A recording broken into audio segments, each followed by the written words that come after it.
Imagine this. You've got the best seat in the house for any game anywhere in the world, and you're just sitting on your couch. That's the huge promise of virtual reality, right?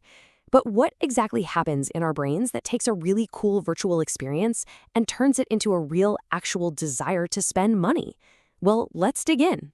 It's a fantastic question, and it gets right to the heart of how we think about buying things. A recent study, published in the International Journal of Sports Marketing and Sponsorship, seems to have actually cracked the code. So we're going to walk through what they found step by step. Okay, so first, let's set the scene. Researchers wanted to map out the entire mental journey of someone watching sports in VR. They got 131 students to watch a 3-minute, 360-degree highlight reel of a women's college volleyball game. And the big goal? To figure out what happens from the moment they even think about the game to the moment they decide, yeah, I might actually buy this VR stuff. Now, here's what's so interesting. This whole journey doesn't actually start when you put the headset on. Nope, it begins way earlier, right inside your own mind. You can think of it like a mental pregame show. So this mental pregame, it has a name: sensory imagery. It's basically your brain running a simulation using all your memories of past games to guess what this new experience is going to be like. You're warming up your senses for what's about to hit them. And this warm-up has two main flavors, right? You've got visual imagery, where you're already picturing the players diving for the ball, and then you have aural imagery, where you can practically hear the crowd just erupting after a huge point. This whole anticipation thing, it sets the stage for everything that comes next. So what happens when the headset finally goes on? Well, your brain makes a huge shift. It goes from just anticipating the experience to actually perceiving this brand new virtual world. In the study, the participants were dropped right into the action. Visually, they saw all the athletic moves, the balls zipping back and forth. Audibly, they got the whole package: the roar of the crowd, the announcer, even the background music. These are kind of like the raw ingredients for building a virtual world.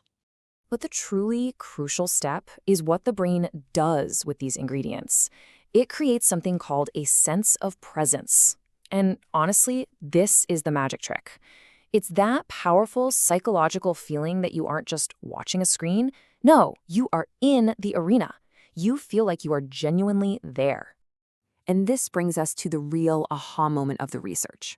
You'd probably assume, like I did, that the better the graphics and the crisper the audio, the more excited you'll get. It makes sense, right? But let's just pause on that for a second. If a company just throws shinier tech at you, does that automatically mean you're going to feel a bigger thrill? The study had a very, very clear answer to that. And that answer is no, not at all. It turns out there's a really important middleman in this whole process. The sights and sounds, they don't have a direct hotline to your feelings of excitement. So here's how it actually works. The high-quality video and audio, their first job is to build that powerful sense of presence. It's only when your brain is totally convinced that you're really there that it unlocks the door to genuine excitement, what the researchers call arousal. Presence is the gateway to the thrill. Okay, so we've hit that emotional peak. You're feeling the excitement. But how does that feeling actually convince you to, open your wallet? This is the final and maybe the most important link in the chain. First, let's be super clear on what we mean by arousal here. It isn't just about being awake. It's about the intensity of your emotional reaction. In this study, it's that heart-pounding, edge-of-your-seat thrill you feel when you're completely lost in the game. So if you map it all out, the whole journey from fan to consumer looks like this. You start by imagining the game. Then you hop in and perceive all the virtual stuff. Those perceptions create the feeling that you're at the game. That's presence.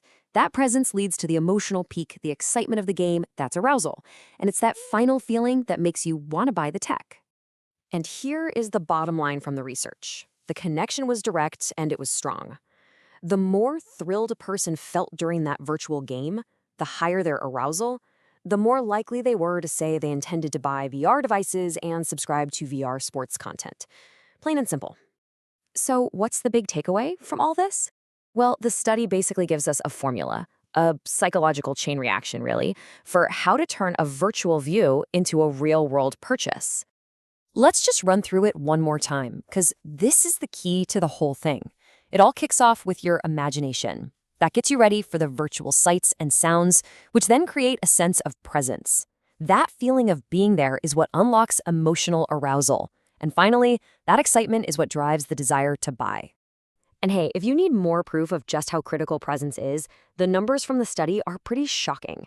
The direct impact of presence on arousal was a massive 59%, and the direct impact of the sights and sounds on their own, statistically insignificant. It really is all about that feeling of being there. The researchers themselves summed it up perfectly. They said that the emotional state of the spectator is the dominant factor in their decisions to buy. So in the world of VR, it's not just about what you see or what you hear, it is all about what you feel. And for anyone making these experiences, that means feeling is buying.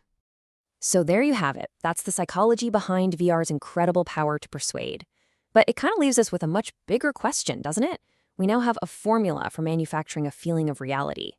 As this tech gets even better at blurring those lines, what's that going to mean for our real-world choices, our experiences, maybe even our memories? Definitely something to think about.